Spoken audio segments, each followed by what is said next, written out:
माळशिरस येथे पत्रकाराला जीवे मारण्याची धमकी दिल्याप्रकरणी उपविभागीय पोलीस अधिकारी यांना निवेदन देण्यात आले। दहीहंडीचे वार्तांकन करण्यासाठी गेलेल्या पत्रकारास जीवे मारण्याची धमकी देणाऱ्यांचा माळशिरस तालुक्यातील पत्रकारांच्या वतीने जाहीर निषेध करण्यात आला व त्यांच्यावर पोलिसांनी कठोर कारवाई करण्याबाबत आग्रह धरण्यात आला असता संबंधित गुन्हेगारांना तातडीने पकडून त्यांच्यावर कडक कायदेशीर कारवाई करण्याचे आश्वासन येथील पोलीस उपाधीक्षक संतोष वाळके यांनी दिल्याने पत्रकारांनी पुढील आंदोलन स्थगित केले।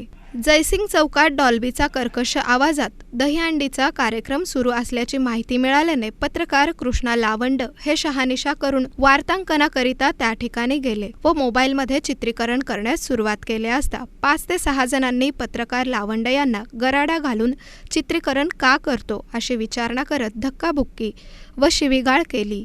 त्यांना बाजूला अंधारात घेऊन जात तुला आज खलास करतो अशी धमकी दिली। मोबाईलमध्ये चित्रीकरण सुरू केले असता पत्रकार लावंड यांना गराडा घालून चित्रीकरण का करतो अशी विचारणा करत दरम्यान या घटनेचा माळशिरस तालुक्यातील पत्रकारांनी एकत्र येत निषेध करून तसेच उपविभागीय पोलीस अधिकारी यांना निवेदन दिले। शिवाय संबंधित लोकांवर त्वरित कायदेशीर कारवाई न झाल्यास आंदोलनाचा इशाराही दिला। पोलीस उपाधीक्षक संतोष वाळके व पोलीस निरीक्षक नीरज उबाळे यांनी आम्ही पत्रकारांप्रती संवेदनशील असून या व्हिडिओवरून चौकशी करून तात्काळ कारवाई करू असा विश्वास दिल्याने पत्रकारांनी पुढील आंदोलन स्थगित केले। यावेळी अकलूज व संपूर्ण माळशिरस तालुक्यातील पत्रकार मोठ्या संख्येने उपस्थित होते।